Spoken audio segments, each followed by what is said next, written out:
Hello viewers, I am Christiana Balogun. Welcome to Relationship Tidbits for all ages. Please, never allow other people's opinion about your physique set you against yourself. Don't be intimidated. Don't be confused. In a grand style, approach your angel with confidence and boldness. Look at her eyeball to eyeball.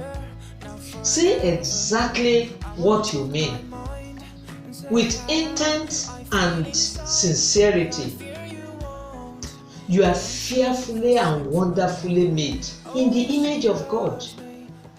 Brother, stop picking grains from the sand. Don't be shy. Make sure there is money in your pocket. Speak confidently to her. You have the potentials. She needs you. Be bold. Tell her exactly what you mean and how you mean it. She will also respond in a positive way. God bless you. Keep remaining bold. Keep loving your angel. Pray and go for her. Thank you. Until we meet again, stay blessed. Bye. Remember to like, subscribe to my YouTube channel, and leave a comment.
Remember to like, subscribe to my YouTube channel, and leave a comment.